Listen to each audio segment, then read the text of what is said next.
sobrou pra mim, né, gente? Ué, não, mediadora. Oi, gente, tudo bem? Meu nome é Camila. Tá ligado? Você tá me escutando, Dilma? Tô escutando. Tá?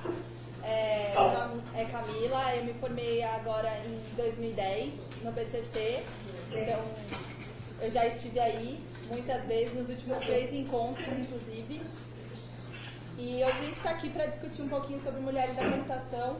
No meu caso, esse tema já me acompanha há algum tempo, desde o meu primeiro ano de faculdade. Eu comecei um blog chamado Mulheres na Computação, que cresceu bastante nos últimos 4 anos, por ser uma das poucas...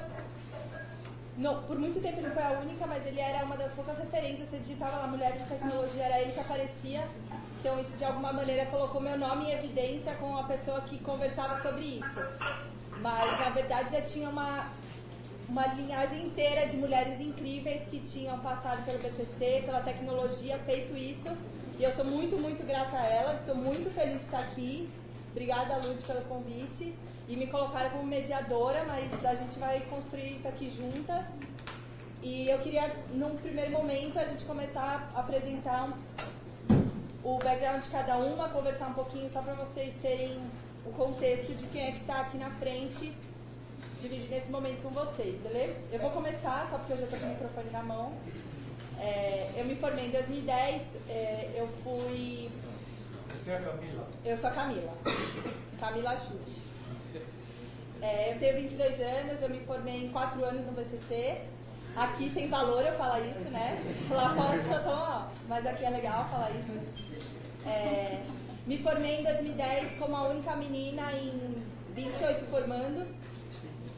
E uma das coisas que mais me chamava atenção, acho que já é o próximo slide, foi que quando eu entrei no IME me vi com tão poucas meninas, sendo que na minha realidade meu pai era programador e eu achava que tecnologia era o jeito de resolver os problemas do mundo, programar era dominar uma linguagem mágica que resolvia os problemas do mundo e que isso não podia ser ruim para ninguém ou ter qualquer preconceito que envolvesse isso.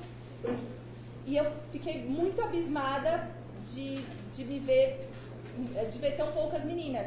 E aí eu achei essa foto no arquivo do Setzer, inclusive. Luciana. Da Luciana? Luciane.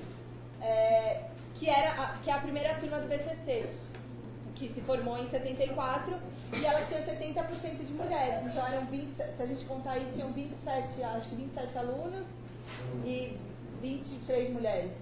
Enfim, mudou bastante o cenário e eu acho que a gente tem que conversar um pouco sobre isso, para saber como que a gente volta para lá ou o que a gente tem que fazer para ficar mais equilibrado. Hoje o que eu faço, eu lidero um programa que chama Technovation Challenge no Brasil, que trabalha com transformação de meninas ainda no ensino básico.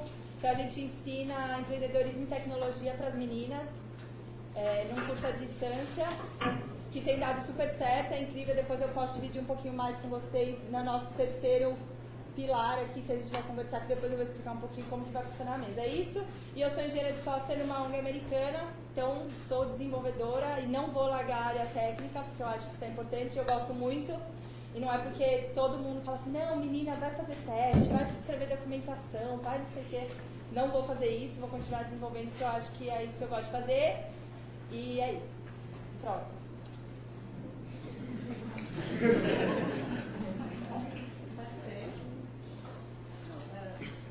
Boa tarde, meu nome é Silvia Roupa.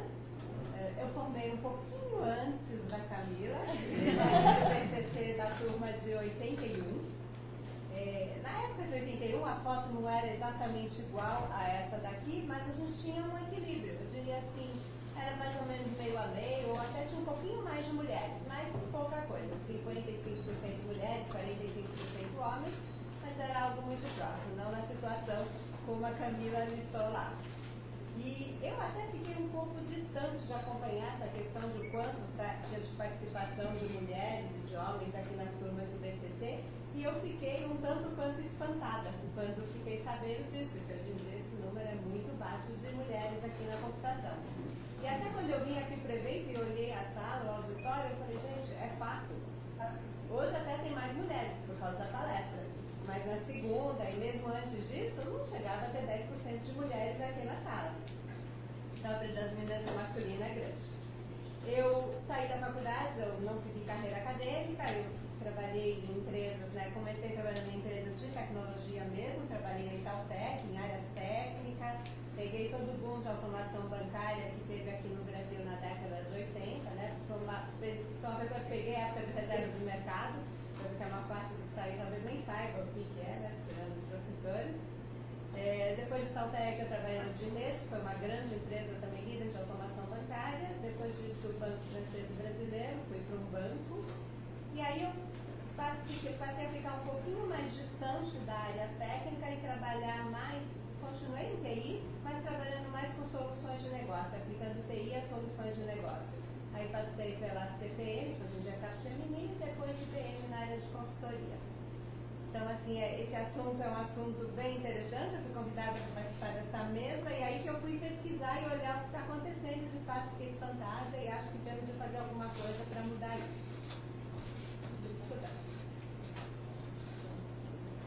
Meu nome é Flávia, eu sou formada em 90, hoje assim, sou quase terminando, a minha caloura. E aí, na minha turma, eram 36, eram 6 mulheres. Então foi assim, já começou, porque na minha turma já começou aquele vestibular no primeiro dia a gente falou disso, né, uma das causas. Começou o vestibular direto para computação, então já deu uma funilada no cerebro, já foi muito menos mulheres. E se formaram, acho que formaram 3. Não foi tão ruim, mas acho que foi umas 3. E nos 4 anos, né? Porque eu também formei 4 anos. Tem aquele pessoal que a gente não sabe se formou algum dia, né? Pronto, foi. Então eu comecei trabalhando com... Então, aí esse negócio de mulheres, além da computação, fiquei pensando assim, a minha própria trajetória de trabalho deu para ver a evolução de mulheres no trabalho. Quando eu comecei a trabalhar, em primeiro lugar, como estagiária, era uma coisa assim, as mulheres iam buscar o cafezinho para encher a garrafa térmica. Era o revezamento só das mulheres. Aí eu me recusava. E aí era uma situação assim, e-mails, quando começaram os e-mails, as secretárias, que era uma figura que existia, acho que hoje não, pelo menos nas empresas que eu trabalho, não tem secretária. As secretárias imprimiam o e-mail para o chefe dele. Pelo menos assim, ler e-mail, hoje em dia não é outra coisa. Então, e as coisas. E eu vim de uma família assim, super liberal, então eu achava absurdo isso. A pessoa falava assim, mas você é comunista, você é. Não, eu não vou me revezar para buscar cafezinho, só porque eu sou mulher, eu tenho que buscar cafezinho? Não, mas. E foi. E hoje isso é absurdo, né? Hoje é uma coisa que é absurda de se falar por aí. Então, aí foi pegando. Eu comecei trabalhando com aciaria, aí eu também peguei o rabicho da automação bancária. E eu peguei esse rabicho da automação bancária e agora a onda do offshore, né? Então, onde eu trabalho, assim, a gente trabalha com chinês, com mexicano, com indiano, cada um faz um pedaço do software. Eu não faço nada, eu só falo. Falo inglês, falo com a pessoa de negócio, aí eu traduzo o que a pessoa de negócio quer falar, a pessoa tem que desenvolver, então eu falo técnicas para chinês, para inglês indiano, para inglês chinês, para inglês americano. Então, a minha profissão, eu já digo que não é... Minha ferramenta de trabalho é Outlook. Pronto. Só no caminho. Fim da colorida. E é isso. E agora que eu trabalhei na Vilares, trabalhei na Diebold, no marido dela. Agora eu estou na EG Seguradora também. Então, assim, em termos de trabalho, de evolução, assim, de mercado, de informática, eu peguei esse rabicho da automação, que era a Diebold, que era a caixa eletrônica, banco. E agora estou na siderurgia, não, estou na seguradora, mas já é essa onda offshore de você ter que lidar com todos os possíveis fornecedores, todos. Dilma, você não quer falar um pouquinho da sua experiência? Então, eu estava falando até agora na apresentação, eu tenho trabalhado bastante com organizações não governamentais para aumentar a quantidade de mulheres e minorias hispânicas e africano-americanas em computação. Então, a gente tem, eu faço parte de uma organização que a gente tem muitos projetos financiados pelas agências de fomento para pesquisa americano com o intuito de aumentar a quantidade de pesquisadores em computação. O que eu achei sempre bem interessante quando eu comecei a olhar da perspectiva americana é que os números das universidades parecem muito com o PCC, com a foto que a Camila mostrou, de 74 você tinha ainda uma quantidade de mais de 50% de mulheres, que ficava ainda mais, e depois isso quebrou. Se você olhar para os cursos de Carnegie ou Princeton e outras universidades americanas, exatamente a mesma curva e uma coisa semelhante que foi mudar de ser mais a parte de ciência e arte, de liberal arts, que eles chamam, para estar mais perto da engenharia. E aí as mulheres diminuíram. No ponto de vista das empresas, as grandes empresas têm um esforço muito grande de diversificar a quantidade de talento, porque há indicativos muito fortes de que a inovação é mais eficiente e a questão de mercado e a vantagem sobre vários pontos de vista de ter mais mulheres e minorias representadas.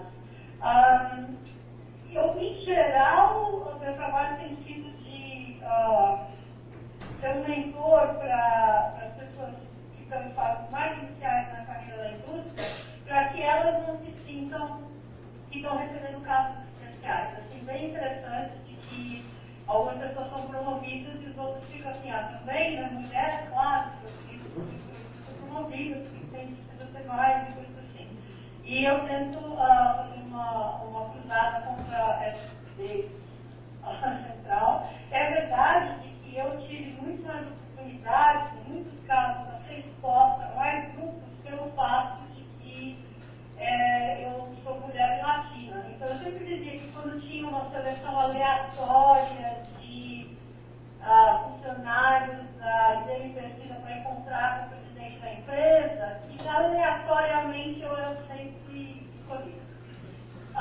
E o que eu acontece é que te dá mais oportunidade de entender como as coisas funcionam e de atuar. E também é muito mais agradável. Eu conheci gente que eu não teria conhecido se eu não tivesse essa atuação. Eu comecei a participar do Grace Hopper Women in Computing, a conferência, né, quando eu estava no IME, quando tinha 200 pessoas, eu era uma das organizadoras, e agora em outubro eu vou encontrar com a Camila lá, então já fechou as inscrições, já tem um mês com 8.000 pessoas na conferência. Então a gente tem tido alguns sucessos, mas os números continuam muito pobres, ainda é muito difícil ter qualquer coisa mais de 10% de mulheres, em particular na minha área, e ainda corre de ter que alguém me pede para copiar alguma coisa.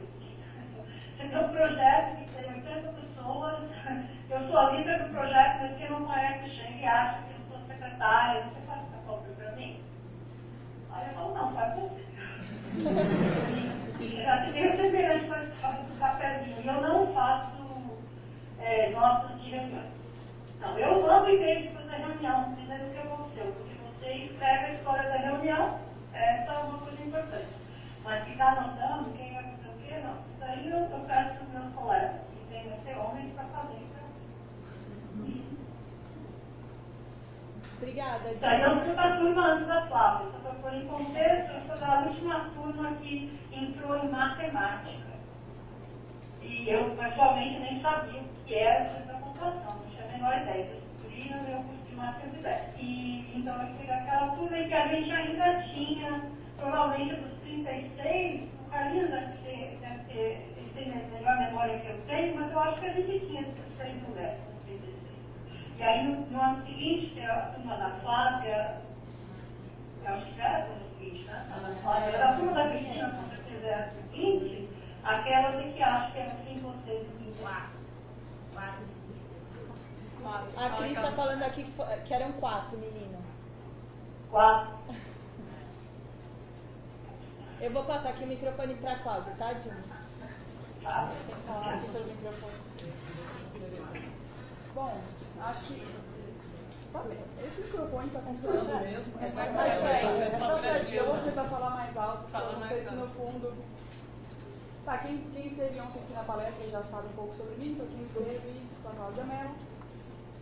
Não sou ex-BCC, mas sou ex-mestrado e doutorado do IME. Na verdade, eu me formei em Minas Gerais.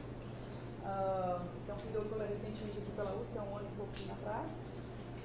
Hoje, bom, falar sobre a gente é sempre difícil, né? O que é mais importante falar sobre nós mesmos? Sou brasiliense, engraçado porque eu gosto muito de contar essa história sobre Brasília. Brasília é uma cidade que tem peculiaridades, mas uma delas, elas estão aqui numa saga do PBF. Tá. Não, Brasília é uma cidade interessante porque, apesar das suas peculiaridades e inconsistências, existe uma consistência muito grande lá, que é o fato de o serviço público, que é o que domina a cidade, obviamente, ter um processo seletivo, enfim, provas que as pessoas fazem.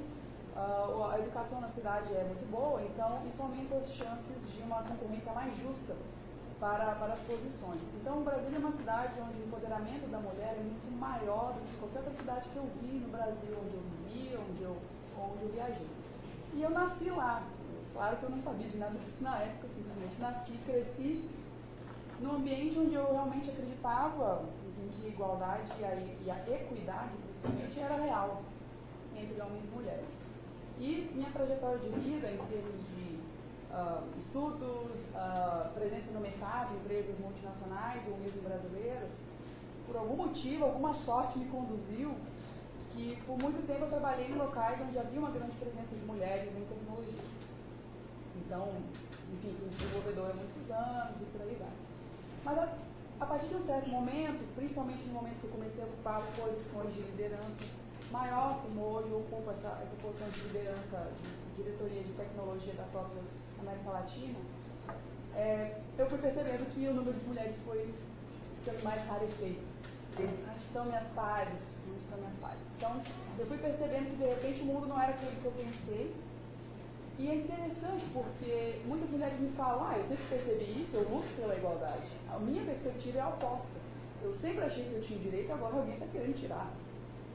Não vou deixar me tirarem o direito da igualdade. Então, é um pouco sobre quem eu sou, sobre tecnologia. Eu fui programadora há muitos anos, depois arquiteta, depois eu comecei a trabalhar com melhoria contínua, gerência de projetos, de tudo um pouco, né? Bombril. Eu fiz de tudo um pouco e hoje estou nesse desafio mais, enfim, de estratégia e tudo mais. E sou ativista da causa feminista, participo de vários grupos no Brasil, também como foi comentado, a gente está sempre conectado com Grace Hopper, outras instituições como a AWD, que é a Association for Women's Rights and Development, várias coisas bacanas no sul global, nos países em desenvolvimento, porque a realidade dos países em desenvolvimento é diferente dos países desenvolvidos para a mulher em computação. Enfim. Apoio Tecnovation. Apoio projetos que a Camila participa e assim por diante. Acho que é um resumo para não me estender. Obrigada pelo convite. Eu vou aproveitar os 30 segundos finais para dizer que agradecer publicamente a professora Cris, que foi a primeira mulher que me introduziu ao Anita Borg Institute, Grace Hopper, e também em função da Dilma, claro, e que, enfim, me possibilitou, na verdade, a TOTWORKS me encontrou por eu ter me inscrito nesse grupo. Hoje eu sou diretora da empresa. E eu tive acesso a muitos grupos ativistas, um grupo de pensamento muito importante, por causa daquele e-mail que a Cris mandou há, 5 anos atrás. Eu quero agradecer publicamente essa iniciativa. Mudou minha vida. Pois é, eu sou Valéria de Paiva, eu tenho um período um bocado diferente da maior parte das pessoas aqui. Eu não sou de São Paulo, vocês podem ouvir, eu sou carioca. E eu não consigo falar 6 slides, é um problema que eu tenho há muitos anos. Manda ver.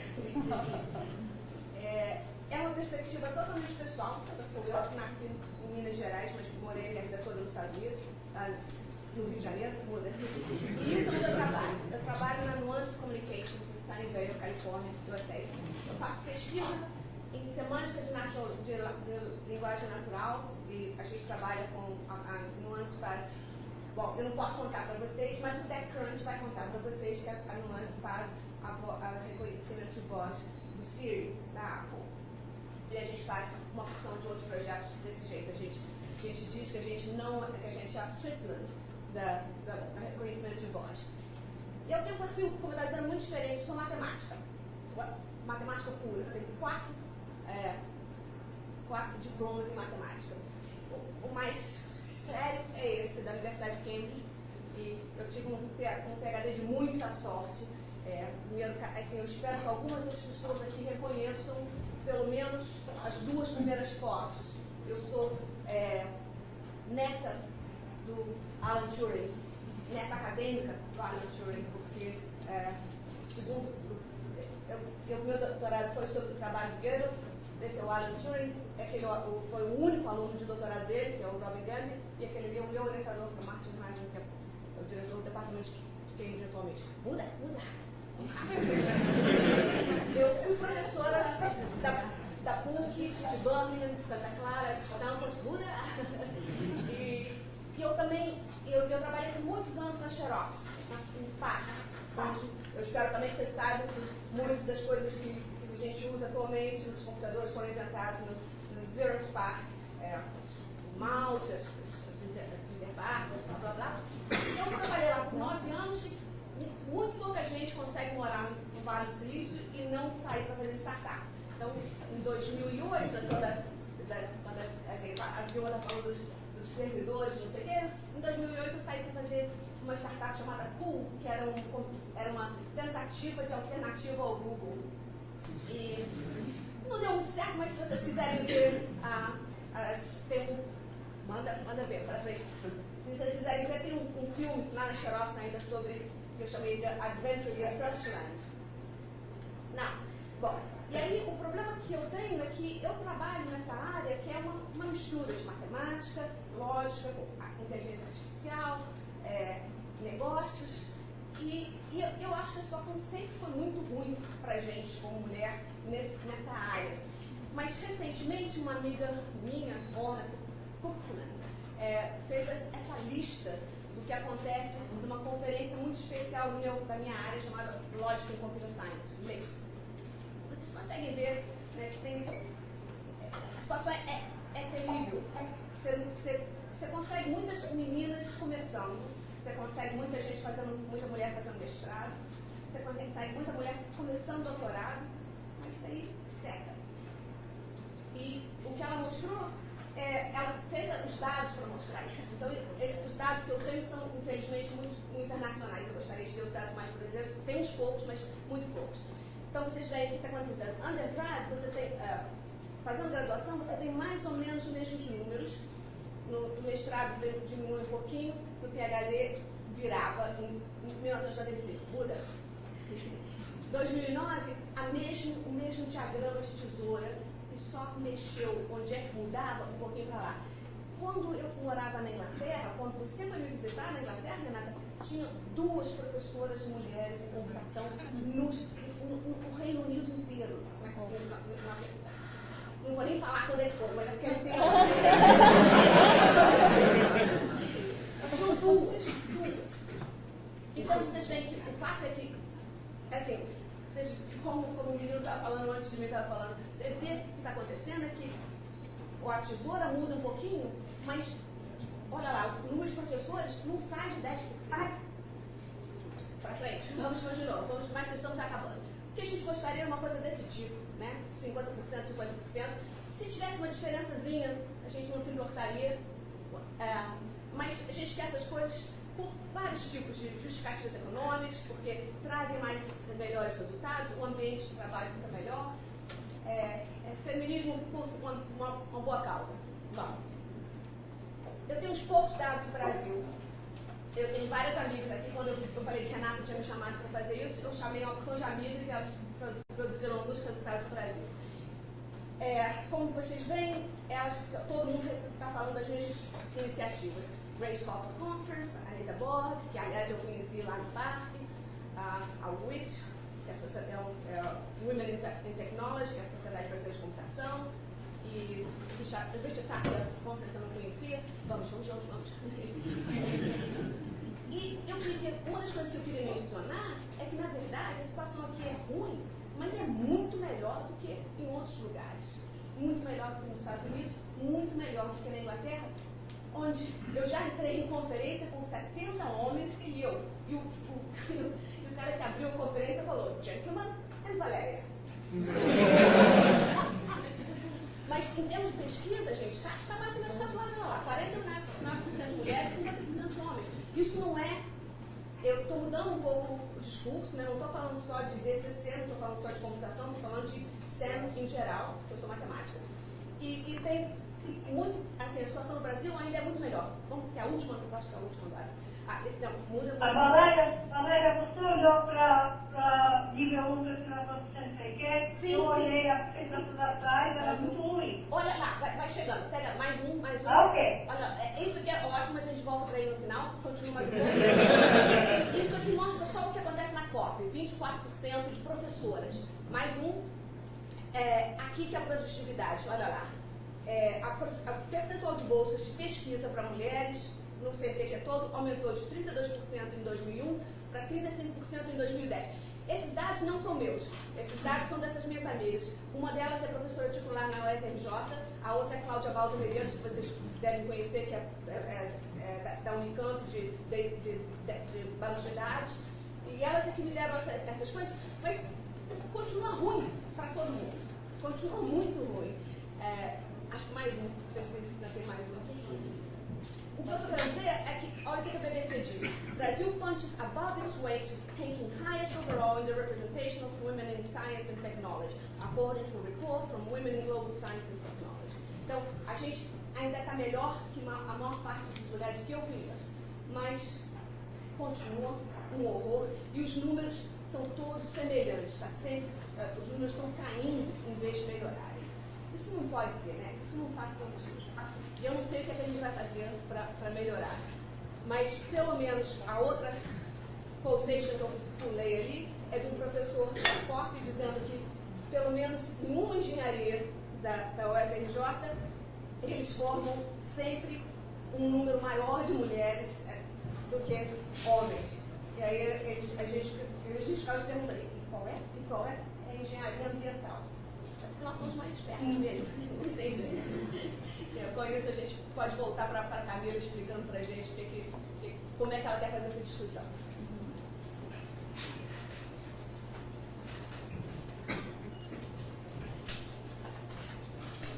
Então, gente, a gente pensou um pouco, a gente passou a semana trocando e-mail e a gente chegou nesses 3 pontos que a gente queria conversar para tornar a discussão um pouco mais produtiva e a gente conseguir chegar num plano de ação no final. Então a gente queria discutir um pouco do cenário atual, que a gente até discutiu um pouco durante as nossas apresentações. Depois conversar um pouco sobre por que está acontecendo isso e depois pensar como que a gente pode resolver, porque eu acho que ninguém que está aqui está satisfeito com a situação que rola hoje, com aquele diagrama de tesoura. A gente quer mudar isso, então como que a gente pode fazer isso? Então, sobre o cenário atual, eu trouxe um número que eu queria mostrar e depois eu quero passar o microfone, que isso aqui pra mim foi bem forte. A gente até tem, algumas meninas até entram na ciência da computação, mas a maneira como é apresentado isso para elas, muitas vezes acaba desestimulando. E esse dado mostra que 79% das meninas que entram em computação acabam desistindo no primeiro ano de faculdade. A gente tem toda uma discussão sobre estatísticas de números baixos, então entre 3 meninas, uma desistiu, você tem uma porcentagem muito grande. Mas esse dado, eu queria deixar uma pulguinha na cabeça de vocês, que será que a gente está mostrando toda a beleza e todo o poder que a tecnologia pode trazer para a gente? Tanto que foi uma das soluções que Berkeley achou para aumentar essa porcentagem de mulheres foi justamente isso. Mostrar a maneira como a ciência da computação, a programação era apresentada para os primeiros anos. E isso transformou radicalmente, eles conseguiram 52% de mulheres na primeira matéria de ciência da computação. Com uma mudança muito básica, que era o título da matéria. Antes era Introdução a Algoritmos de Programação. E passou a ser as belezas e as maravilhas que a tecnologia pode trazer. E é esse o real, é a real sensação que a gente quer passar. O quão legal tudo isso pode ser, a transformação que tudo isso pode causar. E não já chegar esfregando algoritmos e...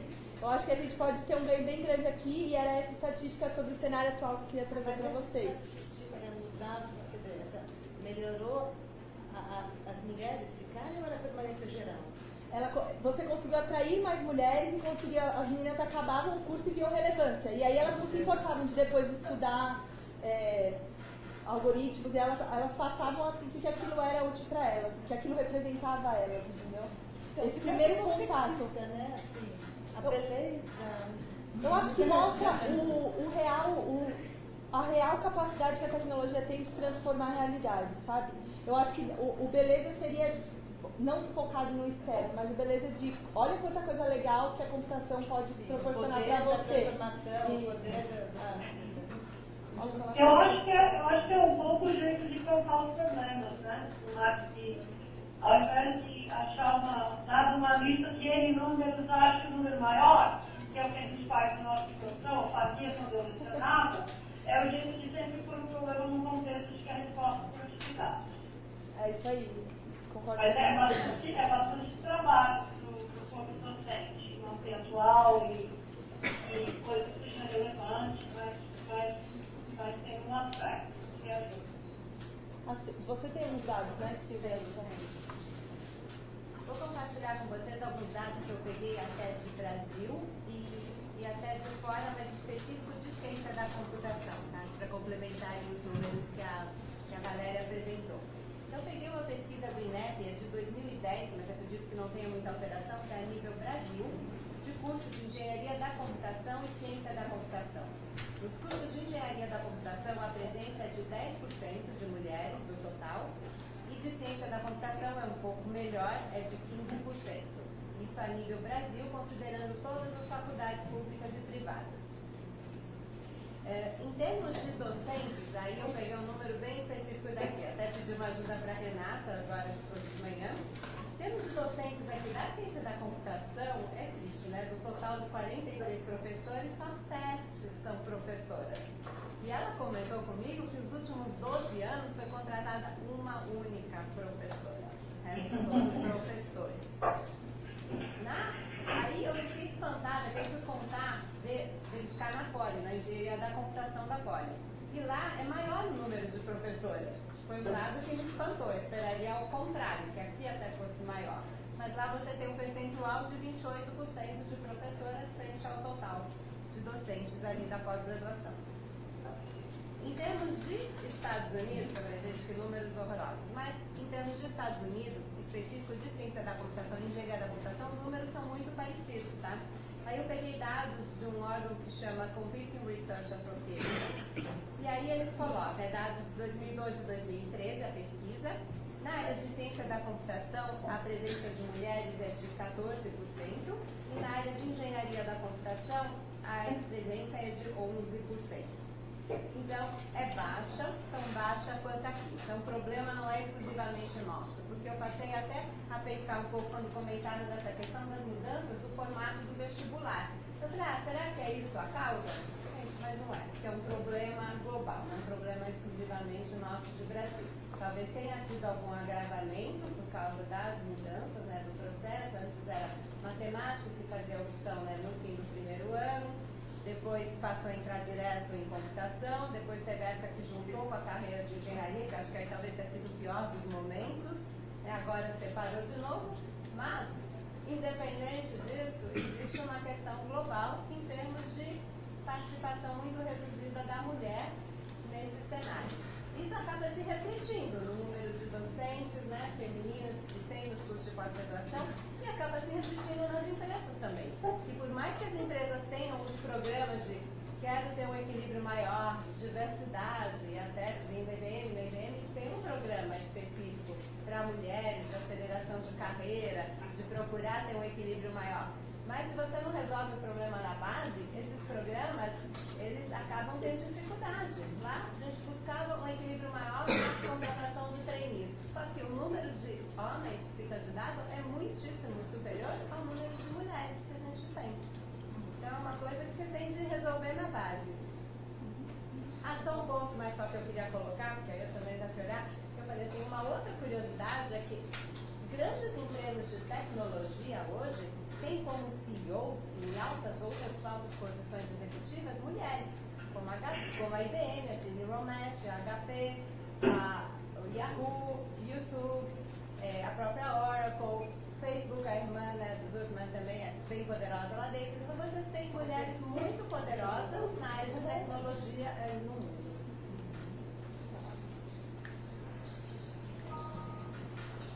Tá, o gancho que você puxou no final é o gancho, na verdade é o que eu gostaria de colocar, assim, dados que comprovam a situação, com certeza em todos os países do mundo, quer dizer, talvez na Noruega eles tenham uma situação um pouco melhor, porque eles têm um melhor índice de equidade entre gêneros, mas ainda assim, a gente tem dados que dão suporte a isso que está sendo falado, sendo expressado, sem dúvida alguma, e é um problema sistêmico. É um problema que, como você falou, existe uma causa raiz e essa causa raiz, para mim, a gente tem que olhar por várias lentes diferentes, desde a construção social do que significa o homem e a mulher, o que significa o conceito de ser homem e ser mulher, tanto do ponto de vista biológico, mas principalmente do ponto de vista social, como são os comportamentos. E é engraçado que de vez em quando surgem alguns papos. Porque os homens das cavernas saíam para caçar, as mulheres ficavam com a prole, isso justifica tudo. Tá, tem várias outras pesquisas que mostram que não foi bem assim que aconteceu, que eles iam em grupo, etc. Então, desculpa, você não consegue provar que é exatamente por isso. Ou seja, não consegue me provar que é uma questão genética. E por ser um problema sistêmico e ser um problema profundo, a própria questão da educação, de todos os preconceitos que existem no nosso inconsciente coletivo, elas são tão profundas e são difíceis de quebrar. E aí a gente pode depois falar sobre soluções possíveis, mas a questão existem pesquisas que dão suporte a mostrar, por exemplo, que o homem e a mulher são incentivados de maneiras completamente diferentes ao longo da sua existência. Enquanto, por exemplo, tem artigos só sobre jogos, falando como o homem, primeiro, como é que os jogos são criados para os homens, por homens para homens, o quanto o homem, por exemplo, desde criança é incentivado a fazer uma série de coisas ligadas a profissões que no futuro são consideradas masculinas também, eles recebem esse estímulo contínuo, do ponto de vista, por exemplo, eu estou brincando com o Lego, não consegui montar. Não, cara, vai lá, você vai conseguir. Uma menina tentando fazer a mesma coisa com o Lego, não é pra você, toma essa boneca. Então, assim, o estímulo é completamente diferente, a formação de como funciona a sua cabeça em relação a como é que você entende o mundo é completamente diferente entre os homens e as mulheres. Então, não dá pra gente esperar a mágica quando a gente se torna adulto, né? Então, tem essa questão do problema sistêmico, das construções sociais, na minha visão. Falando um pouco, rapidamente, eu não quero também monopolizar, mas falando um pouco sobre as agendas, eu tenho várias críticas sobre as agendas das organizações. Existe essa justificativa de que precisamos de mulheres porque vamos ter mais inovação, precisamos de mulheres porque, afinal de contas, é força de trabalho. Mas, se você for parar para pensar, a gente tem que fazer isso porque é o correto, porque é o justo, porque homens e mulheres têm o mesmo direito pela a sua igualdade de acesso à educação, acesso à saúde, acesso ao tudo. Então, essa agenda, que no fundo interessa a algumas instituições, que é a agenda de ter mais mão de obra, ou ter mais capacidade intelectual, que obviamente a gente tem muito, continua sendo para mim uma agenda de opressão, porque alguém está decidindo que, agora eu preciso de você, agora faz sentido para o meu modelo econômico, então eu vou incentivar, eu vou fazer programas. Quando você vai olhar profundamente esses programas, você vê que quem está criando esses programas não tem o menor conhecimento do que eles estão fazendo, eles nem conhecem a causa, nem se deram o trabalho de ler sobre isso. Tem alguns programas para mulheres programarem com impressoras 3D para imprimir arco de cabelo. Entende? Então você percebe que é uma questão de supply, é uma questão de economia de escala, não é uma questão de justiça. o principal driver tem que ser a justiça. Essas outras agendas da inovação são coisas óbvias. Óbvio que se a gente estivesse lá, teria mais inovação. Óbvio. Assim como teria mais mão de obra. Mas esse não é o principal driver, na minha opinião. Bom, eu não falei no vídeo que a minha amiga Bona estava falando, mas ela também estava falando que alguns desses projetos, dessas maneiras de tentar tomar conta do problema não funcionam. Né? Aquela coisa de... porque tem várias coisas que a gente está esquecendo de falar, que essa história de o mesmo currículo, o mesmo CV, igualzinho, quando você vira o nome e passa de John para John, fica 30% melhor. Né? E tem várias dessas coisas. Tá, tudo comprovado. Estudo, depois de estudo, um atrás do outro. Tem aquela outra história de que quando as pessoas tendam... que não é só homem que discrimina contra mulher. Mulher discrimina contra mulher um bocado também, né? Tanto quanto homens, se não mais. Tem essa história da Sheryl Sandberg, né? Aquela coisa toda de que tem uma diferença biológica fundamental, né? Quando a gente chega na hora quando a gente termina doutorado, quando a gente está começando a fazer postdoc, tá na hora de ter neném. Se não tiver neném naquela hora, não tem mais.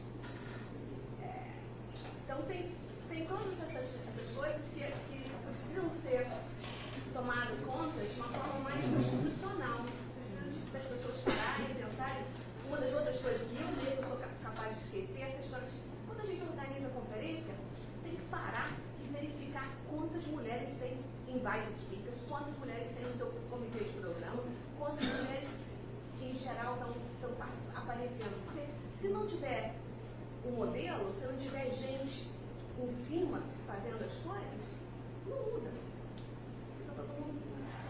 Então, quer dizer, uma das coisas que a Orna está falando e que eu acho que a gente tem que fazer primeiro a gente tem que organizar as nossas estatísticas. A gente tem que dar umas estatísticas mais corretas. Eu gostei quando a Dilma perguntou o que você tem sobre bolsa de pesquisa. Porque são essas coisas que valem, né? Porque, pelo menos na academia, o que precisa, e no Brasil, o que precisa ter é bolsa de pesquisa, é chegar lá em cima, é ser titular. Na Academia Brasileira de Ciências, parece que tem uma mulher. Eu estava tentando achar meu dado aqui.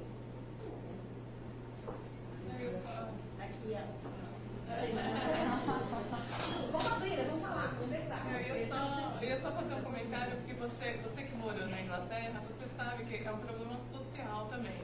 Não existe. Você falou agora do relógio biológico, de ter filhos. Na Inglaterra não tem infraestrutura. Quanto tempo tem de licença maternidade lá? Nos Estados Unidos também. É um horror. É menos de 24 dias. Exatamente.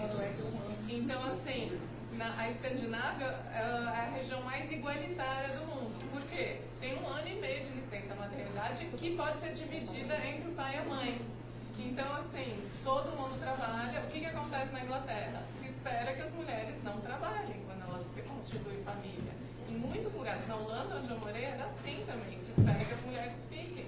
Meus colegas, eu encontro em conferências e eles querem que eu vá passar 6 meses aqui, 6 meses ali. Eu falo, não dá, sabe? Eu tenho filhos. Eu também tenho. Eu falei, como você faz?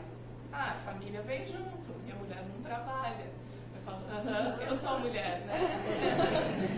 Então é uma coisa que precisa ser institucionalizada. Não dá para só a gente falar assim, então, como várias dessas CEOs fazem, eu desmamo meu filho com 5 dias e vou trabalhar. Não é isso que a gente quer. A gente não quer prejudicar todo o resto da vida das pessoas. Porque isso vai gerar uma sociedade pior. Também.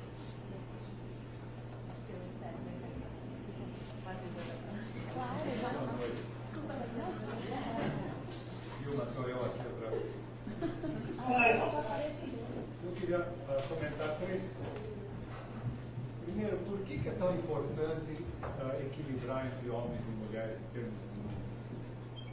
Porque eles são diferentes. E quando a gente equilibra, a gente faz com que impulsos diferentes entrem dentro da organização, da instituição, etc. Por isso que é tão importante haver um número equilibrado entre homens e mulheres. naturalmente os homens são diferentes do que as mulheres. Leia o que eu escrevi, esse artigo que está no meu site, eu para vocês. Vocês vão ver que eu faço uma consideração de vários pontos de vista, mostrando que existe essa diferença. Os homens, em geral, são mais agressivos, são mais externos, e a mulher é mais interior, mais receptiva. Agora, o segundo ponto que eu queria abordar é o seguinte: onde é que estão as mulheres, já que existem tão poucas nessas áreas, onde é que elas estão? Eu diria, vou chutar, que elas estão na psicologia, que elas estão na pedagogia, que elas estão nas ciências sociais, talvez até na medicina haja maior parte de mulheres, não tenho certeza. Gente, ainda bem que elas estão lá. Imagina se os homens estivessem lá, que desastre crescimento que ia ser. Vocês estão entendendo? Né? A gente quer que elas estejam lá e também estejam na matemática, na computação, na engenharia. A gente quer elas em tudo quanto é lugar. Mas eu, como homem, eu acho que seria um desastre para o mundo se houvesse maioria de homens na pedagogia, na psicologia, etc. É só isso. A terceira coisa, o terceiro ponto é o seguinte: eu escrevi um artigo que se chama Liberdade, Igualdade e Fraternidade, passado, presente e futuro. Nós estamos no meio de uma época absolutamente gloriosa que os jovens não devem ter percebido ainda, provavelmente os velhos, como eu também não. Mas eu percebi. Nós estamos numa época absolutamente gloriosa na história da humanidade, que é a dos direitos humanos. Nós passamos a época da liberdade, não que nós deixamos para trás, ela continua, mas existe uma novidade que é a época dos direitos humanos, a época da igualdade. Nós temos liberdade, igualdade e fraternidade. Nós estamos na época da igualdade. Né? Há 15 anos atrás, 10 anos atrás, ou 5 anos atrás, talvez não havia no bloco A aquela cadeira que sobe a escada. É verdade? Aquilo é recente. Não havia essa preocupação com deficiência. Nós estamos numa época absolutamente interessante. Eu acho que aqui no Brasil nós temos, é interessante a Valéria comparar, e a Dilma também, como aqui no Brasil talvez essa questão da igualdade seja muito mais presente do que em outros países. Né? E então eu acho que vai demorar, porque nós estamos entrando nessa época dos direitos humanos, essa época gloriosa. Não, está indo para trás, não está melhorando. Se tivesse melhorando, assim, esse é o problema, está indo para trás, né? Em 74 você tinha muito mais mulheres. Não, mas não, você está pegando a parte das mulheres, eu estou dizendo direitos humanos em geral. Isso vai se refletir na maneira de encarar como igual, né, mulher e homem. Mas eu acho que isso vai demorar ainda um pouquinho para chegar lá. Nós vamos chegar lá, certo? Agora, eu acho que vai sempre continuar havendo muito mais homens na engenharia do que mulheres. Vocês podem fazer o que vocês quiserem. E o homem, como eu escrevi aí, o homem é muito mais interessado em máquina e saber como é que ela funciona, dominar a máquina, do que a mulher que está interessada em quê? Usar a máquina. Mas não porque está ele interessado cresceu e foi em criado geral. assim Eu não pra estou fora. dizendo que isso se pode aplicar a cada pessoa. Isso é uma questão geral. Né? É uma questão, do meu ponto de vista, que nós temos. Tem uma pergunta ali atrás. Pega lá, tem antes A gente vai ter que abandonar o microfone. Não vai ter jeito.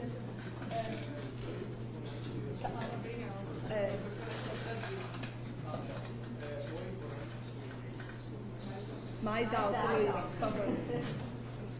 Eu sou o diretor do Diversi, como atividade queria parabenizar a organização por ter feito essa atividade, que é muito importante. E eu achei a fala do professor muito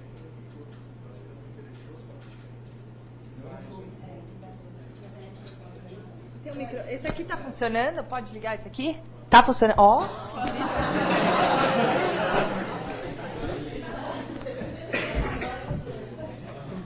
Fala com os dois. Você tem que falar. Eu seguro esse. Esse daqui não precisa muito perto. Desculpa, é que eu não conheço o professor, desculpa eu errar o nome. Mas, enfim, toda essa questão de criação social e tudo mais, isso reflete em vários outros pontos da nossa sociedade. Tipo, homens são mais agressivos, mais racionais, etc., porque a sociedade educa eles para serem assim. Tipo, sério, Isso, se você olhar isso a um ponto de vista menos pontual e mais olhando a longo prazo, é tudo questão social. As mulheres são educadas, na maioria, para serem mais intuitivas e mais sensíveis. Não é uma natureza biológica, é uma natureza social. As pessoas são educadas para serem assim. As coisas são mais complexas assim. Uma coisa que eu achei legal que ele falou foi a parte de ter pessoas de personalidades diferentes trabalhando na mesma coisa. Eu acho que isso é muito importante em qualquer meio. É importante ter pessoas de personalidades diferentes. Só que, infelizmente, na nossa sociedade atual, as pessoas têm esses dois arquétipos separados e binários de homem e mulher e a função de cada um deles pela questão social. Então, nesse sentido, pode valer a pena o argumento de acrescentar mulheres a esse meio por causa do... porque, de fato, os homens são educados para não terem muitos desses arquétipos que são necessários nos meios de desenvolvimento e... Enfim, é como se os homens são insuficientes para fazerem isso sozinhos, porque eles são educados para não terem certas características positivas, enquanto as mulheres têm essas características também por questão social.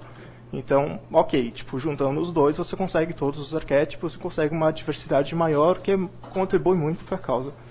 Mas se a nossa sociedade não conhece as pessoas dessa forma, a gente já teria todos os arquétipos equilibradamente em todas as pessoas. Todo mundo poderia ter a personalidade que quisesse sem uma questão social envolvida nisso. A pessoa poderia ser agressiva sem ter que ser feminina por isso. E acho que a questão é muito mais complexa e menos binarista a respeito disso. E que...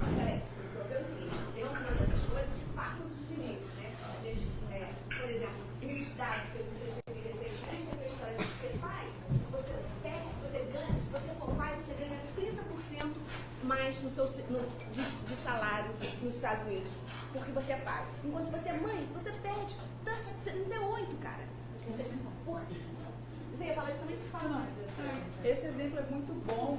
E aí volta, assim, vou dar de novo no mais um. Problema sistêmico profundo. Então, óbvio que se a gente for pensar nisso, a sociedade inteira foi construída a partir de um pensamento enviesado. Nós somos bons de viés, né? Sobre a orientação. Mas, enfim, o design de tudo que a gente conhece no mundo, das organizações, da forma que a gente é educado, o design de tudo, foi feito de maneira enviesada. E se a gente for pensar, por exemplo, nas nossas empresas, nas universidades, muita coisa foi desenhada por homens para homens. Inclusive a nossa carreira em termos de biologia. A carreira não foi desenhada para mulheres, foi desenhada para homens. As mulheres estão tendo que usar um quadrado para se encaixar, se marretar dentro de um desenho que obviamente não foi feito pensado nela. E é interessante porque eu não consigo pensar em nada mais importante no mundo do que pessoas. Qual que é a função mais nobre que existe da mulher? Gerar outro ser humano. Eu não consigo pensar em nada mais nobre que isso. E as carreiras não foram desenhadas para elas. Então, de repente, a gente vai ter que decidir se a gente quer continuar trabalhando, então não vai nascer mais ninguém. Não nascer mais ninguém, não vai ter as empresas vão quebrar daqui a 20 anos e a humanidade vai pular. É uma opção. A outra opção peraí, vamos parar com essa bullshitagem e vamos fazer um negócio direito. E aí, pais e mães têm mais chance, né, de ter um... Porque isso não é só pra gente, né? Para os homens também, né? Para eles terem a chance de serem pais, de curtirem. Deixa eu passar pra lá que tem gente que não fala também. Eu tô monopolizando. Vou polemizar aqui um pouco. Desculpa, colega. Mas, assim, eu queria colocar alguns pontos, tá? Primeiro, até assim, voltando no nosso tema de mulheres na computação, é claro que existe uma desigualdade de gênero, isso é um fato. Existe mulheres que têm certas preferências, os homens têm outros, meninas e tudo mais. Não existe nenhuma restrição a que as mulheres façam ciência da computação, que elas prestem vestibular. Não existe. Não existe visível. Não existe nenhuma restrição visível. Nenhuma. Tá? Então, isso acho que é um fato e não tem. É o que acaba acontecendo. Eu não entendo, até estou assistindo com a Valéria um pouquinho antes, por isso que nós não somos antropólogos, sociólogos e tal. Eu não sei o que leva a isso. antes era diferente e agora está dessa forma. E aí eu não tenho os números americanos antigos, até para poder dizer que aqui é uma consequência do formato do vestibular. Na verdade, eu não sei, acho que a Renata tem. Aí só um outro ponto só que eu queria também, para polemizar e se quiser falar, da questão de mulheres, filhos e trabalho. É difícil? É, mas dá para conciliar. Eu tive gêmeos e não parei de trabalhar. Continuei trabalhando. Parei durante o período de licença maternidade, um pouquinho mais e toquei a vida. Flávia, aqui minha amiga, tem 3. E toca a vida. É difícil? É, mas dá. Só que eu vou ter aí, pode. Você quer alguma coisa? Quem quer falar?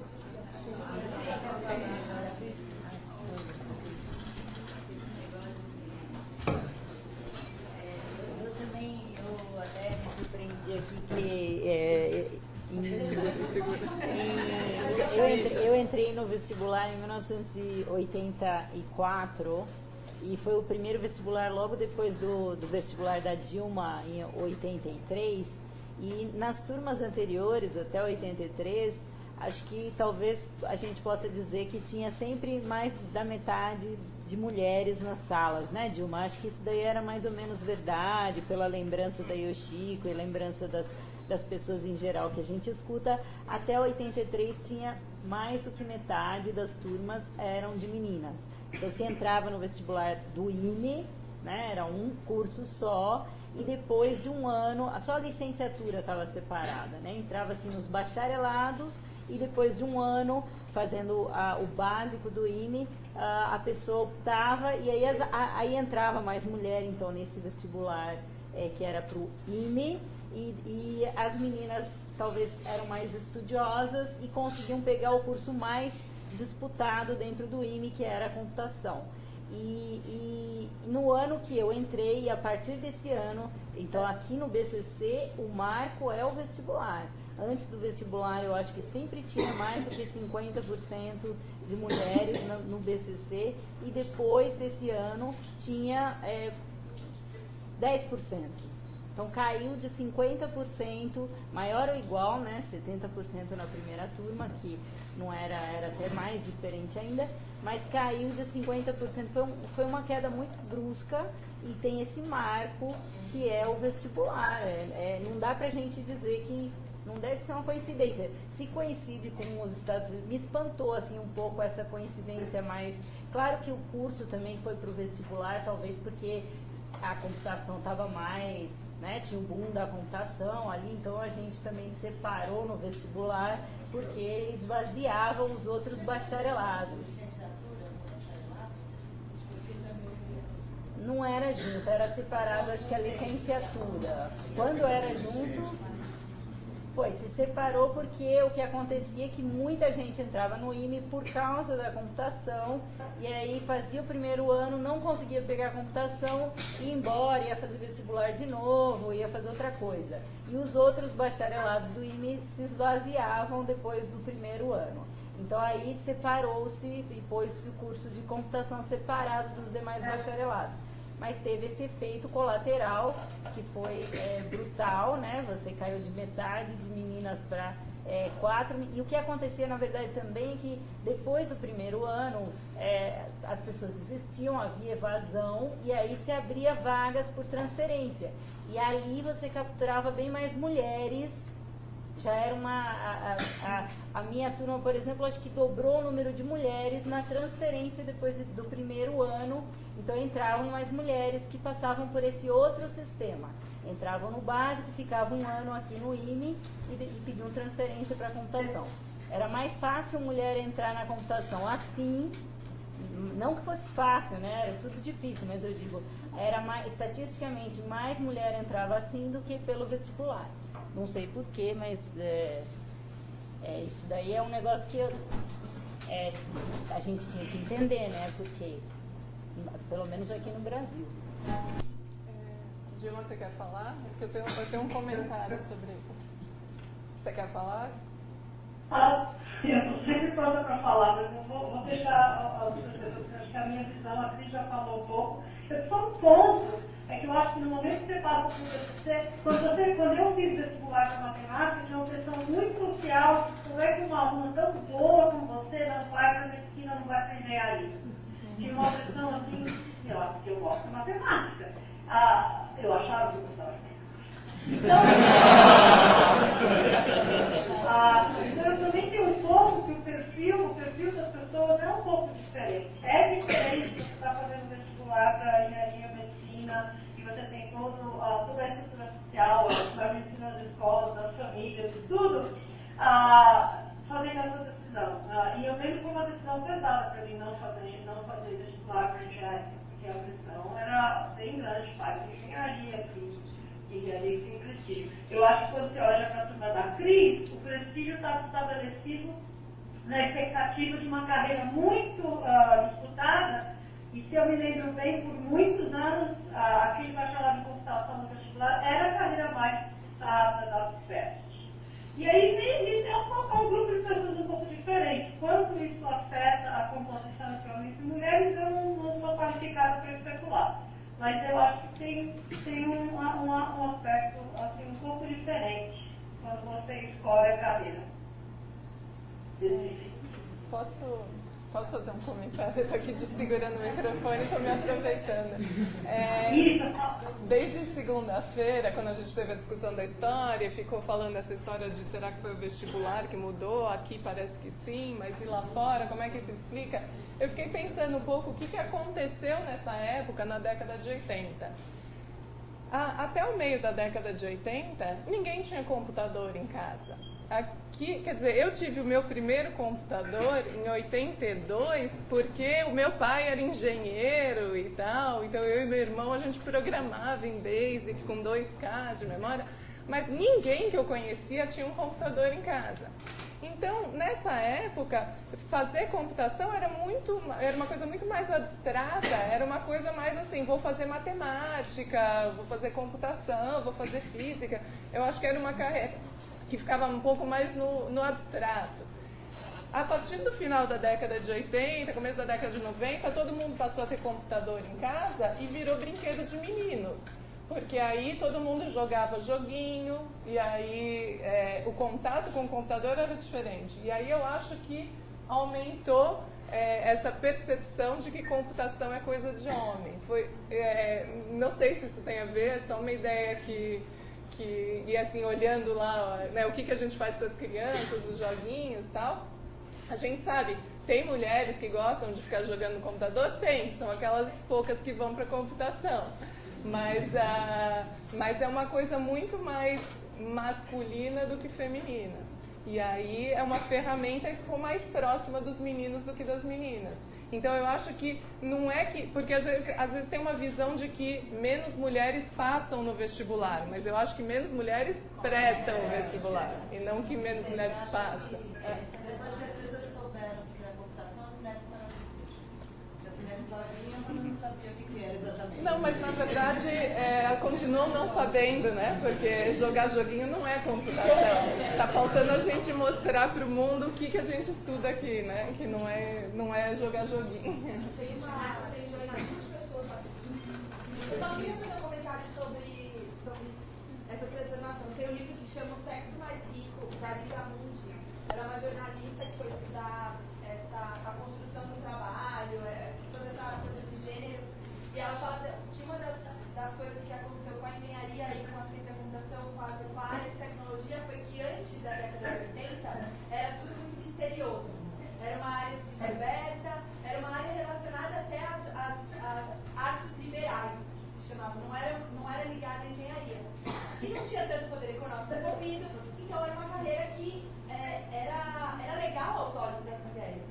E elas podiam se arriscar, porque a decisão da profissão para a mulher não estava tão atrelada a seu ânimo de família, ela podia ser feliz, ela não colocava o peso da decisão em eu tenho que sustentar uma casa. Na década de 80, no boom da internet, os homens começaram a ver a computação como uma possibilidade de sustentar, tinha muito poder econômico, tinha toda uma transformação da sociedade envolvida. E aí eles acabaram entrando nessa área e estigmatizaram e criaram esse estereótipo que hoje a gente perpetua, que até tem um slide aqui. Que isso tira muitas meninas da área foi socialmente construída, mas que não necessariamente é o verdadeiro. E que a gente pode mudar isso, porque estereótipo é construção social, então a gente pode mudar isso. Você chega, eu trabalho muito com ensino fundamental e médio, e você chega na 6ª série, tipo, a menina mal conhece, nem sabe o que é computação direito, mas você pergunta pra menina, me descreve um programador. Ela me fala exatamente isso. Aí é um cara barbudo, de óculos, que passa o dia trancado no escritório pequeno, que come, dorme, faz tudo isso pelo computador. Aí quando eu falo que eu sou programadora, já dá um spoiler na cabeça. Ah, tá. É o famoso, não parece. Quando alguém pergunta numa festa, o que você faz? Você fala assim, jura? Nossa, nunca ia dizer, não parece. Então, ela depende de é muito bom, preenche da curiosidade. É super bacana, é o sexo mais rico da Lídia Mundi, é incrível. Vamos. Depois, gente, vamos comentar rapidinho, que aí pra gente poder sair num clima mais legal, falar das soluções, tá bom? A gente tá esse clima dado. Quem que tava? Tinha várias mãos.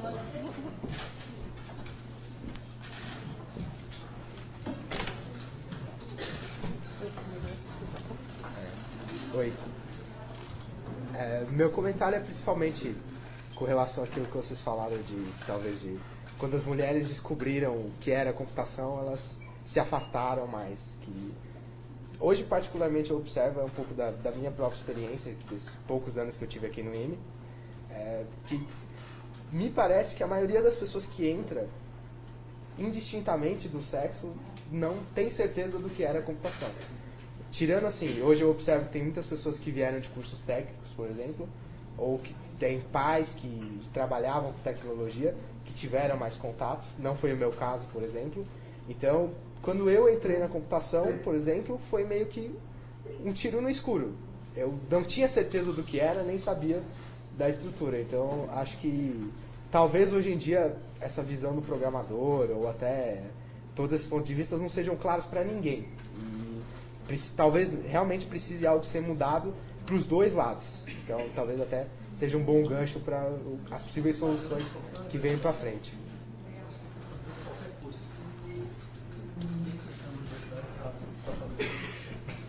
Não, então... Fala, pode falar. Tem o professor Marcos Matoso, mandou aqui por e-mail que está assistindo remotamente, que o ponto não é ignorar as diferenças que existem e não são apenas sociais, mas adaptar o sistema para atender às necessidades de cada grupo. Que se as coisas formatadas para o mundo masculino é um erro, mas que seria encaminhar para o mundo do sexo um erro equivalente. Passando aí os 2 centavos por isso. Não, então, o pessoal estava falando assim sobre por que será que menos meninas começaram a entrar do nada, menos meninas começaram a entrar. Gravou muito na minha cabeça o negócio que... Espera. O negócio que a Gabi falou, que a Camila falou, que aquela matéria que parecia mais que a gente desse, que era introdução a algoritmos, essa coisa, quando mudou o nome para beleza dos algoritmos, entrou muito mais menina.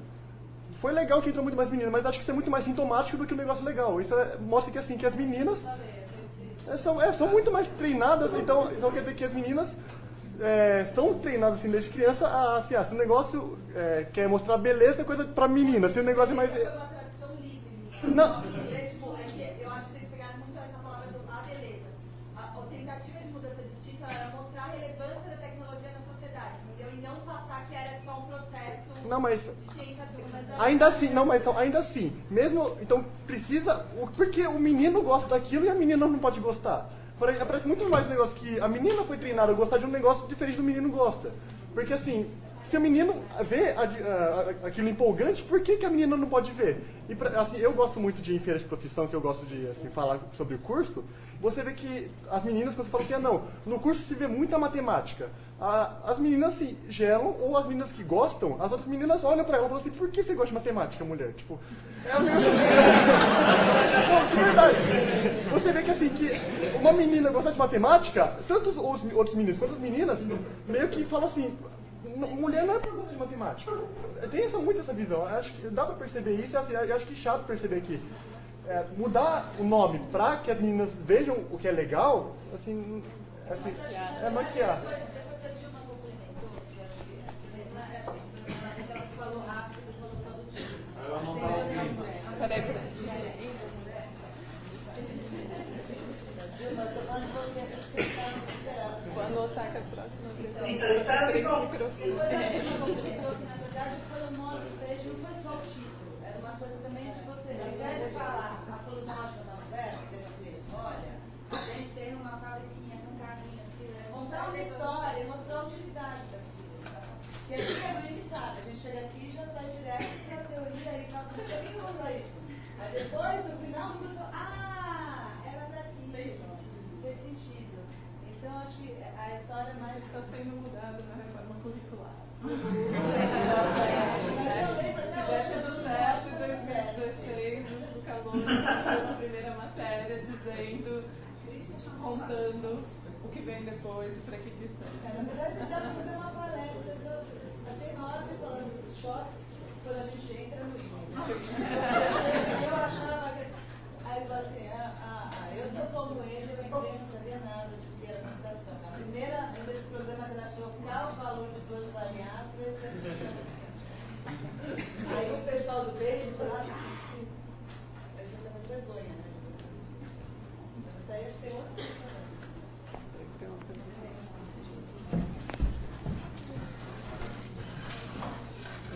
Eu nem tinha muito interesse em falar, realmente. Eu nem tinha muito interesse em falar, realmente. Eu estou numa outra graduação. A primeira graduação que eu fiz aqui foi em letras alemão no século passado, nos anos 90, e por ter tentado entrar várias vezes na Poli, não consegui, fui fazer letras. Eu estava numa outra faculdade, que era particular, que era horrível. Eles estavam dando Basic, a área de computação era completamente nova. O BCC era completamente novo, eles davam Basic para os alunos da matemática que estavam lá. Dito isso, eu comecei a trabalhar na Poli. Aliás, eu fui estagiário da estatística aplicada aqui. E eu consegui minha primeira senha internet em 92, 93. E eu tive muito contato com os estudantes da Poli, por uma série de razões. E talvez fosse útil para o bate-papo específico, que naquela época, em toda a escola politécnica, existiam 3 mulheres. Exatamente 3 mulheres. Uma delas ela parecia mais alguém da letras ou sociais, o nome dela acho que era Patrícia. Uma outra de costas parecia o Van Halen. E a terceira eu não me lembro muito bem do rosto dela. A razão alegada é que as meninas entravam na Poli, depois das primeiras provas elas desistiam. Mas isso eu estou de ouvir falar, eu não tenho certeza. A área que com o passar do tempo, quando houve o ranqueamento todo mundo fazendo a mesma matéria, foi a produção. A produção teve, por volta de 95 em diante, teve um aumento maior de mulheres na Poli. E isso daí porque todo mundo fazia o mesmo primeiro ano, mas as mulheres não eram muito populares, porque os politécnicos eles eram todos... ninguém confia em ninguém, é tudo um querendo comer arrancar o pescoço do outro para poder conseguir chegar nas matérias boas, que eram mecatrônica, elétrica, etc. e tal. Então, passou o primeiro ano, as meninas... uma menina chegou pra mim e contou uma história ótima, se alguém quiser depois eu conto, que mulher da Poli não namora cara da Poli, por várias razões. E em 95 eu fui para uma conferência na Inglaterra, conversei com uma menina da Holanda, ela me falou que também era muito difícil ter mulheres. Na verdade, numa sala, deixa eu ver, 5 vezes essa, só tinha ela de mulher, e eu fui o único cara que teve a coragem de conversar com ela e perguntar exatamente sobre esse assunto.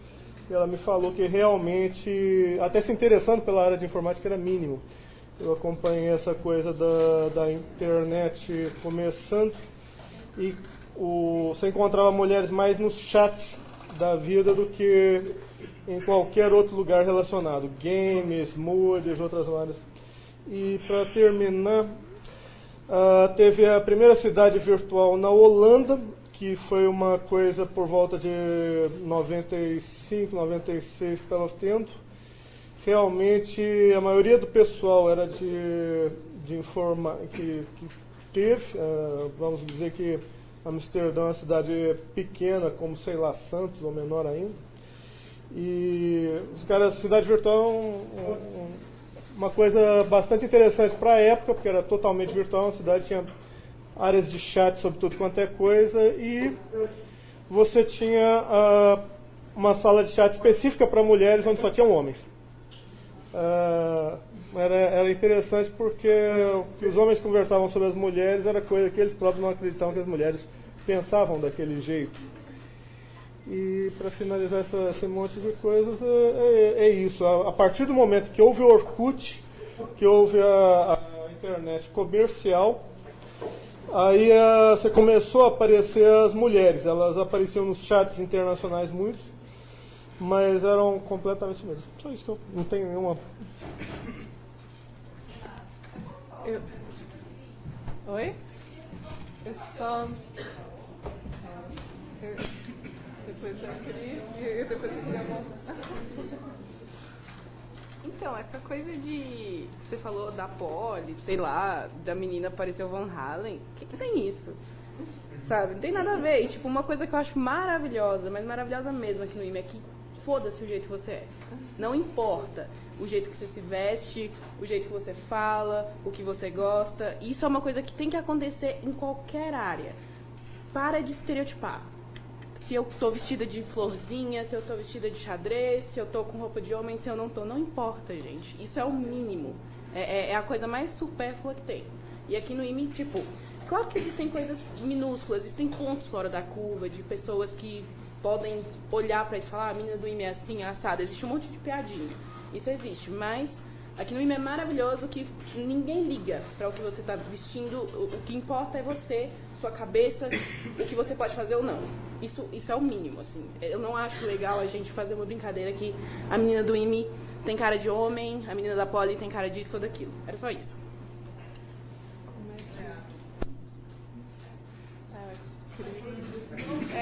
Porque na verdade a moderadora é a Camila, né?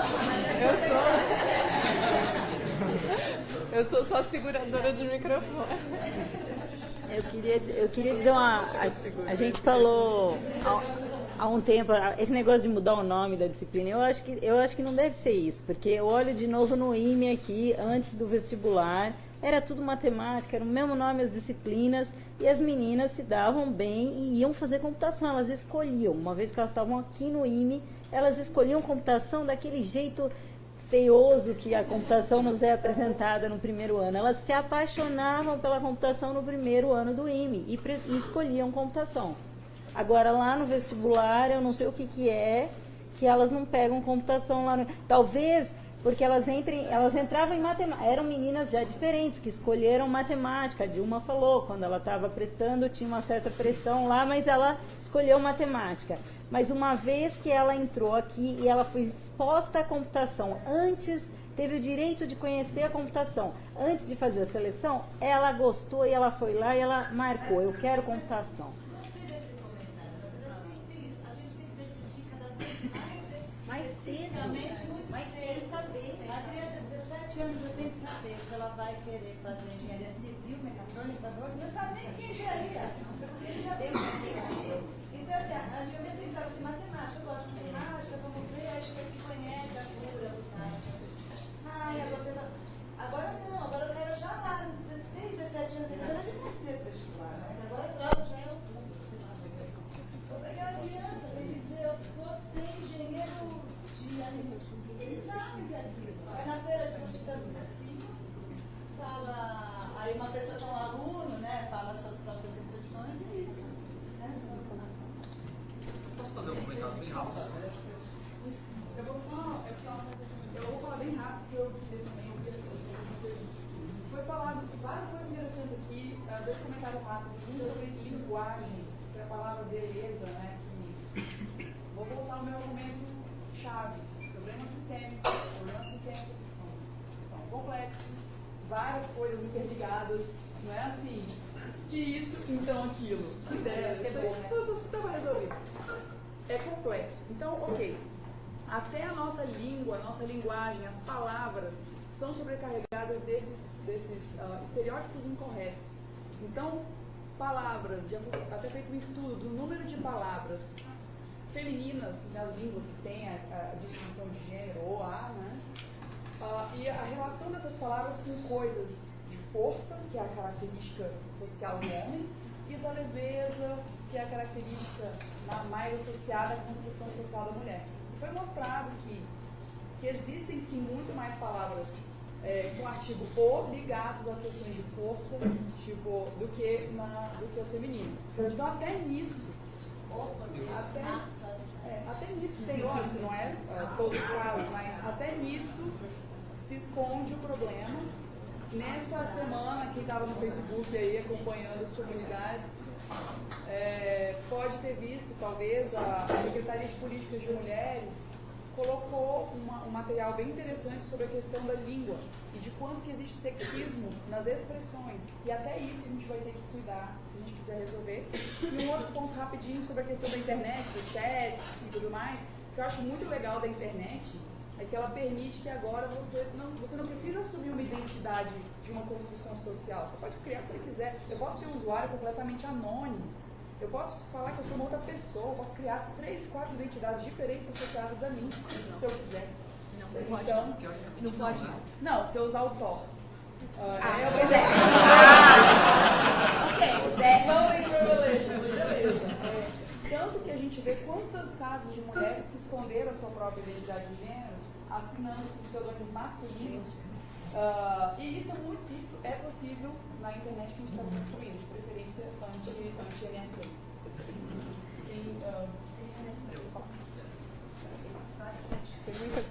Deixa eu só... Não. Vamos só combinar aqui, porque a gente tem um horário, assim, o tema é muito legal e a gente vai continuar a discussão lá fora mais tarde com bebida e comida, tá? Antes que a bebida esquente e a comida esfrie, a gente vai... Então, assim, eu vou pegar, tem 3 pessoas com a mão levantada, então eu vou atender os 3, depois a gente volta pra mesa, certo? Então, meu comentário rápido. Na verdade é um comentário que eu acho que já passou por bastante gente, mas bom, eu não sou aqui do BCC, eu fui aluno dos Ciências Moleculares, então acaba sendo uma visão um pouco mais geral de ciência no geral, e essa discussão que está tendo aqui eu já vi em alguns outros lugares, na física isso é bem claro também, de que tem bem menos mulheres do que homens, já teve essa mesma discussão também. Conclusões que chegou lá também foi bem parecida, de que acabam não sendo muito atraídas por esse tipo de ciência, porque eu, por exemplo, isso acho que é uma noção pessoal, eu acho que tem muito mais mulheres, por exemplo, nas ciências biológicas do que nas ciências exatas. Eu acho que é exatamente pelo que elas aprendem a gostar. Então, eu acho que elas aprendem a gostar coisas que são mais próximas das ciências biológicas, ciências humanas, e não das ciências exatas. E bastante coisa que eu ouvi em outras discussões foram para esse lado. E daí, de outro ponto que eu também ouvi, de pessoas falando de que as pessoas entram no BCC sem saber o que é. Isso eu percebi de muita gente entrando em ciências moleculares. As pessoas de todos os cursos, de vários cursos que entraram antes dos ciências moleculares, não sabiam o que era no curso delas de origem e também depois não sabiam o que era o curso de ciências moleculares. Isso é padrão, as pessoas não sabem o que estão indo fazer na universidade. Elas entram extremamente novas e elas não sabem o que estão indo fazer lá. E, assim, eu concordo plenamente, assim, eu acho que, de forma geral, eu acho que o problema está na base, assim, está na educação de base, está nos pais, está na escola, e é basicamente de gênero, assim, eu acho que mudar nome de disciplina é basicamente tentar maquiar e tentar resolver um problema que já está lá no topo e tentar resolver uma coisa que já é sintomática, assim, só por curto prazo. Eu acho que é na educação de base, basicamente.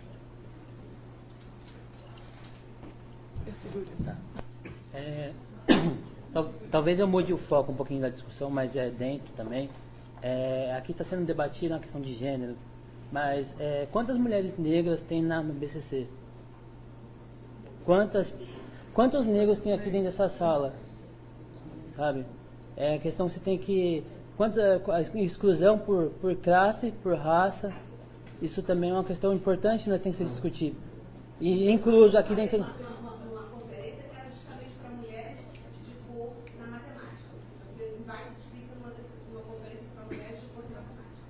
Porque brasileiro nos Estados Unidos conta como dispor, né? Então, nós estamos debatendo uma coisa, tipo, a exclusão não só de gênero, uma exclusão social em todos os âmbitos. Então, respeito pelas pessoas, respeito pelas desigualdades, respeitar essas diferenças é uma coisa importante. Foi o que o professor colocou lá no e-mail, eu acho.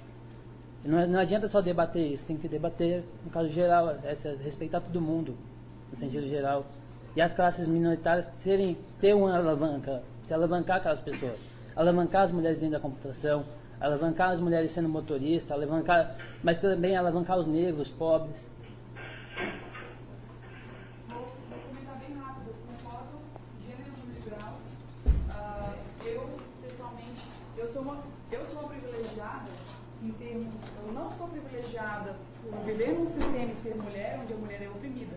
Mas eu sou privilegiada por ser parda em relação à mulher negra. E o meu papel é reconhecer o meu privilégio e entender que, por exemplo, negro no Brasil, assim como as pessoas de classes mais pobres, são oprimidos, homens e mulheres, negros. Então, nesse momento, eu deixo de ser a classe oprimida para ser a classe opressora.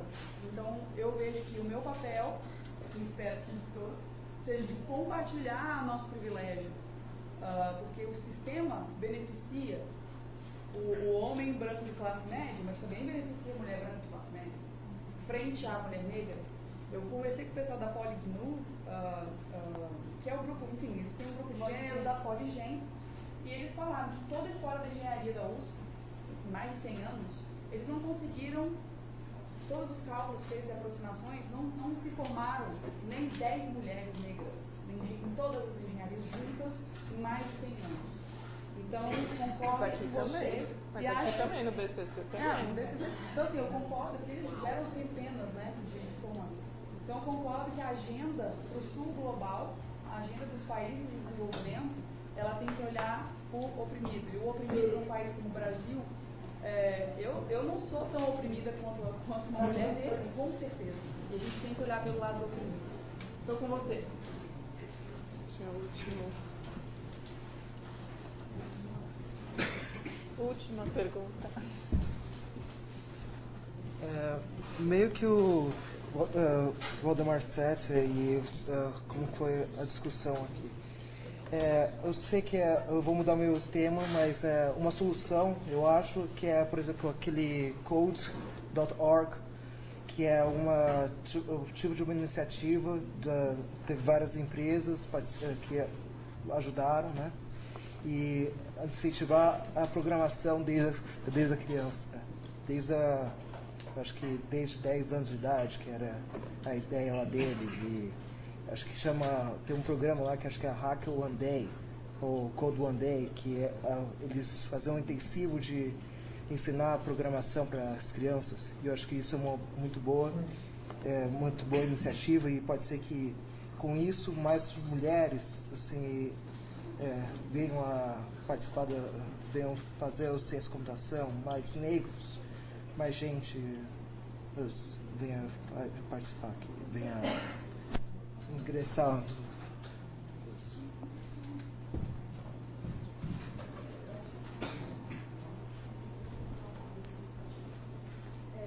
Eu acho que vocês falaram uma foto, mas eu não trouxe uma foto. A gente tem quanto tempo, Ana? Menos tipo 5 minutos. A gente ia falar um pouco de solução, mas acho que foi proveitosa a discussão, então não tem problema. Eu queria só falar continuar nessa luta pelas minorias em gerais agora. Eu achei que eu tinha separado uma foto, mas a gente fez um trabalho, o Technovation me proporcionou a oportunidade de conversar com de chegar nesse nível, e a gente foi fazer trabalho com empreendedorismo e tecnologia na Índia, na Nigéria, onde é muito pior, como você falou, é muito pior. Eu sou muito privilegiada de ser brasileira, de ser parda, enfim, e eu queria só compartilhar uma história para vocês refletirem que se a gente não trouxer essa minoria, a gente vai continuar não resolvendo os problemas que a gente tem que resolver. A gente chegou na comunidade de Mumbai, que é a maior favela do mundo, que não é favela, não é o nome, enfim, e as meninas mal sabiam ler. E a gente chegou com Technovation, com esse programa de 12 semanas, para ensinar as meninas o que é empreendedorismo, o que é tecnologia, o que é computação, o que é programar. E elas...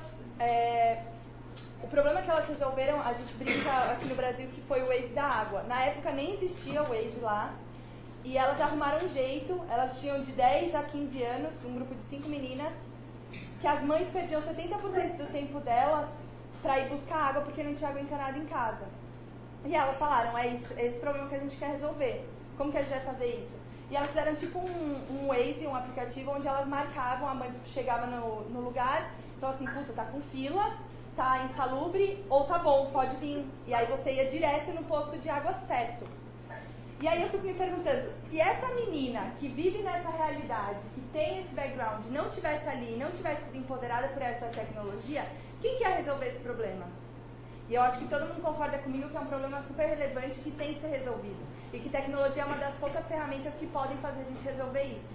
Então acho que é por isso que a gente tem que fazer essa discussão aqui, a gente tem que fazer essa discussão no mundo inteiro para a gente conseguir trazer essas minorias e essas minorias poderem se sentir empoderadas pela tecnologia e resolverem os problemas da humanidade, a gente ter e lutar por um bem maior, que não é só desmistificar a tecnologia, que é melhorar o mundo, que é conseguir talvez sustentar o mundo, sustentar o futuro.